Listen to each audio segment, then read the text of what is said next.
All right, everybody, welcome back. Today we are discussing the Greeks. Definitely, probably have heard, about the Greeks. There's, delta, gamma, theta, vega, and rho.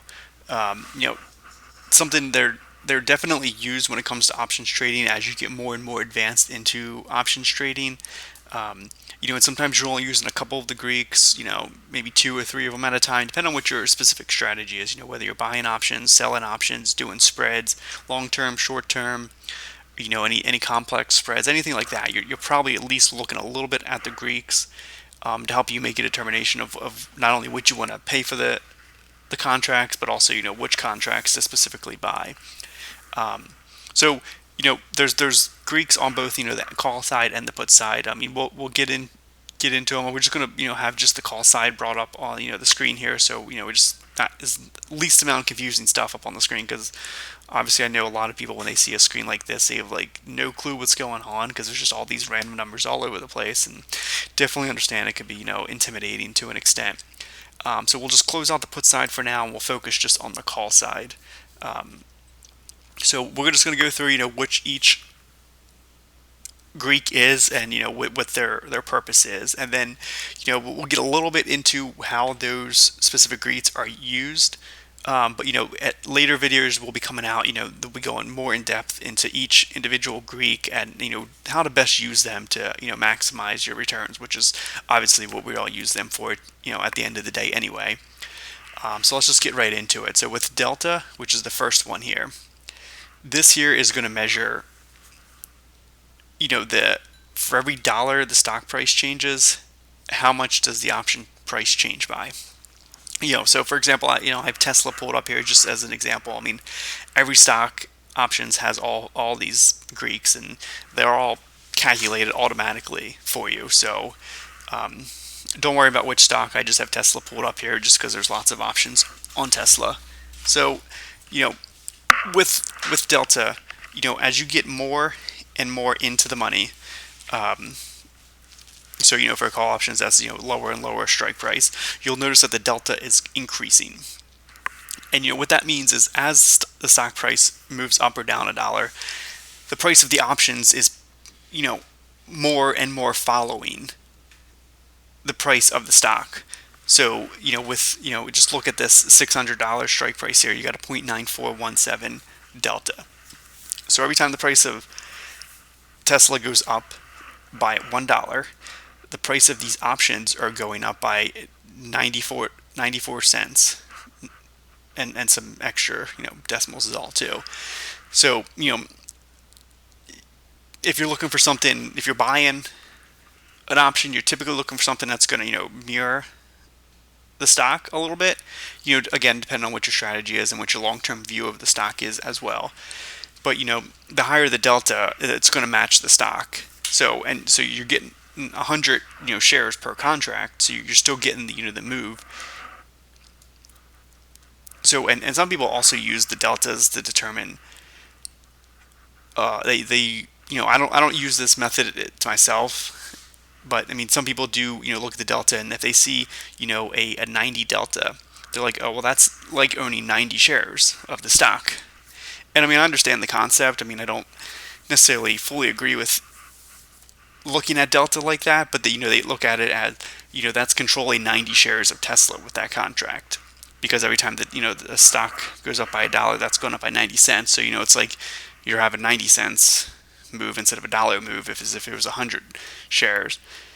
But I mean that's not the point of delta. I mean I know there's tons of videos out there explaining how that is a unit of measurement for delta, and people use it, and that's fine if it works for you. I mean I just don't subscribe to it, but I just want to throw it out there just for people who have heard that maybe, and it is something that people do use. So delta, you're just seeing it decrease as you go higher in strike price. So I mean you get all the way, and Tesla has tons of options, so you get all the way to the top one, and the delta is 0.0002. So it's not going to move much, which is reflective, obviously over here on the pricing. And just to keep in mind when it comes to the Greeks, all five of these Greeks are using their measurement independent of the others. So they're not factoring in anything else that these other Greeks are measuring, which we'll get into what the other ones are measuring. But this is when you're looking at delta, it's specifically looking just at a dollar move in the stock price, and that's it. It's not factored in time. It's not factored in volatility or interest rates or anything like that. It's simply looking at $1 stock price movement, and that's it. And that's why when I started the video off, I was talking about how some of the options are used, just 2 or 3 of them or 4 of them. You typically don't use them all for your specific strategy, and then there's reasons behind that. But I mean this is one of the reasons. It's just they only measure one specific thing. So now on to gamma. So delta and gamma are typically together. When people look at them, and there's a specific reason why, and the reason is gamma is now measuring the difference in the change in delta per dollar movement. So delta is measuring the change in the option price per dollar movement. Gamma is now measuring the change in delta per dollar price movement. So, with the $710 strike price here, for every dollar Tesla goes up, this contract is going to go up by 48.86 cents. But then next time, the next dollar it goes up, it's going to increase by 0.007 more, and so on. So you get the compounding, effect. As long as the stock price is constantly increasing, that delta is going to get higher and higher. And that goes for the same for all deltas, up and down. But you can see that the highest gammas are typically around the money. So that's where you get the biggest change in delta. So with delta itself, it was higher as you got more and more in the money. But with gamma, you're looking at it pretty much right around the money is where your highest gammas are. And that's because that's where most of your activity is. I mean, you sit here and you look at the volume and open interest, it's typically going to be the ones closest to the money. I mean, you'll definitely get some trading like deep out of the money and deep in the money. But your highest amounts of volumes are always there. And then, because of gamma is definitely one of the reasons, because that's where all the activity is. So I mean, gamma is it's really not that much different. It's just it's just now the change in delta. So pretty simple. So you typically will see them always together. So if you're always using delta, you're typically using gamma. It's just they go together. So the next one we have here, and this is one that I personally use a lot, and a lot of you may as well, and that's theta. And so this one is measuring time decay, because we all know options have two parts to their value. They have intrinsic value and time value. Intrinsic value just measures how much this option is in the money, and it gets a value from that. And then there's how much time is left before the contract expires, and that is measured with theta. So theta is always going to be a negative number, because options, the reason why options exist is for time, and time is money. So as time goes on, the value of the contract decreases. And this is a daily rate. So every day, this contract right here, the $710 contract, again, if everything stays the same, if nothing else changes, is what this is measuring. As with all other Greeks, this contract would lose $2.96 a day. It would just drop that much a day in value. So it's pretty simple. I mean, your theta is typically the ones closest to the money as well.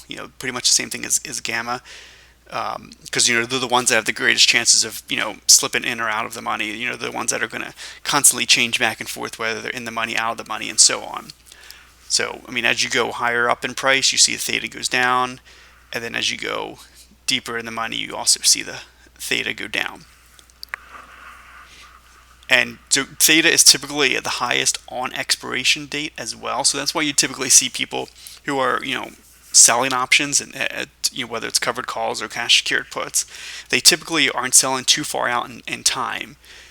And then when we do our video specifically on theta, we'll definitely get into that and show examples of how to pick the best stock for theta, and the best strike price for theta and all that. So Theta's pretty simple. I mean, Theta gang, as time goes on, you make money. So, I mean, it's as simple as that. I mean, that's how you make money with Theta. All right, so then the next one we have is Vega. Now this, fun fact about Vega, it's actually not a Greek letter, but for somehow, I don't actually know if anybody knows the actual reason. Definitely leave that in the comments below. But Vega is not an actual Greek letter, but somehow it makes it into the Greeks when it comes to looking into options. So just a little fun fact for you about Vega. Now, Vega begins with a V, and volatility begins with a V. It's the easiest way to remember what Vega does, and it's measuring a 1% change in volatility. So what does the price of the option do if implied volatility increases by 1%? So if volatility goes up, option prices typically go up because options, are out there for people to, mitigate risk or, to not have to take on the full purchase of buying the stock and so on. So, options are definitely a risk mitigating factor when it comes to people. I mean, not risk mitigating factor, risk mitigating product that's out there for people to, to lower their exposure or protect themselves. So volatility is definitely something really, important when it comes to options. So, again, back to, the 710 strike price, we have this Vega is currently at 0.2970. So every time implied volatility on this stock goes up by 1%, you're going to see that reflected in the option price by 0.29, so 29 cents. Every time implied volatility goes up by 1%. So it's going to increase all option prices if implied volatility goes up. So it's a pretty simple concept. If you're a purchaser of an option, you definitely want Vega to, and volatility to increase because that's, just making you money. It's simple as that. You don't have to worry about picking the right strike price. It's just all prices will be going up if implied volatility increases. So, that's definitely something those who are looking for, purchasing, to just be long options, they typically look for, Delta and Vegas. And so Vega can definitely make it a lot easier for anybody because, theoretically the stock price could go down, but if volatility is increasing significantly, you'll see that Vega kick in and that can overpower the Delta. So, these are, again, this is why these things are just measuring a very specific thing, and you have to use, a certain number of the Greeks depending on what your strategy is. But anyway, that's what Vega is. It's measuring volatility. Now we have Rho. This one's probably, the redheaded stepchild, the fifth Greek that people typically don't talk about, typically don't use. And Rho is basically the Greek that measures interest rates.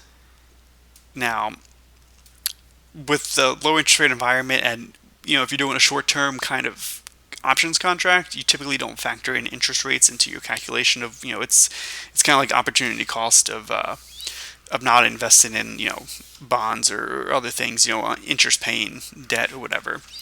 But Rho is basically measuring if there's 1% increase in interest rates, what does that do to the price of the stock? I'm sorry, to the price of the options. So Rho is typically low in the near term, and that's just because you typically don't look for interest rates in the short term. It's if you go out further in time, if you're going out like 6, 7, 8 months to the years, the leaps options, you're definitely going to see Rho come into play a little bit. But you typically don't see it affecting things too much on the short term. So to keep it short, Rho is measuring the price change of an option when the interest rates change by $1, by 1%. So if the interest rates go up by 1%, Rho is only going to increase the option price by 0.0369, so 3 cents, which isn't much at all. So that's why it's typically not looked into, and that's why some people forget about it. They don't even look into it. And again, it just depends on what your option strategy is, and there is a reason for it. There is a use for it, and we'll get into that when we have our specific video on Rho and how to use Rho. Now, just that's pretty much all the Greeks. I mean, there actually are some other Greeks that aren't discussed as often. I actually don't even use them myself, so we're not going to include them in this video, but they're just called minor Greeks, and they typically just aren't used. Sometimes they're being used a lot more with like computer software programs that can, compute all that stuff, because they're pretty complex, but not part of this video, not really part of a lot of people's trading. But I do want to switch to the put side really quick just to show some difference, because as you notice on the call side here, delta, gamma, Vega, and Rho are all positive numbers, and theta is the only negative number. And we went over why those are that way for those contracts. But on the put side, there's one difference. I'm sorry, there's two differences I want to point out. There is delta, which is the negative number, and Rho, and that's because puts options are inverse of the stock price. So with that in mind, it should make sense why these stocks have a negative delta. So as the and it's all Greeks are measuring increases. So as the stock price goes up by $1, the price of these options, for the 705 options is going down 46.57 cents, which makes sense because put options go down as stock prices go up. So that's why they should have an inverse relation, as shown by negative delta. Same thing with interest rates. As interest rates are going up, it's going to push the price of these options down because they're inverse. Gamma is obviously measuring delta, so it's still a positive number, and Vega is volatility, so still a positive number. Other than that, I mean, it's still the same concept when it comes to doing put options and using the Greeks. So it's just the way they're shown. Just want to make sure it's not confusing to anybody that they are shown as a negative number because they're put options and not call options, and they're inversely related to the price of the stock, as opposed to call options, which typically follow the price of the stock. So that is today's video on the Greeks. I know it's definitely a decently long video, but there are a lot of information about the Greeks and how to use the Greeks, and that's why when we get into each specific Greek, it'll be an individual video, because it'll definitely be a whole hour if we're sitting here talking about all the Greeks individually and how to use them. So I hope you guys enjoyed the video. I hope you at least got a basic understanding of how to use the Greeks and how to use them to make money, and that's why we're all here, to increase our returns. So definitely would appreciate a like on the video, subscribe, that way you don't miss any new content coming out. And if there's anything specifically you thought I missed in this video, or you'd like me also to cover in another video, or anything like that, or anything related to investing, all that stuff, definitely leave a comment down below. Let me know what you think.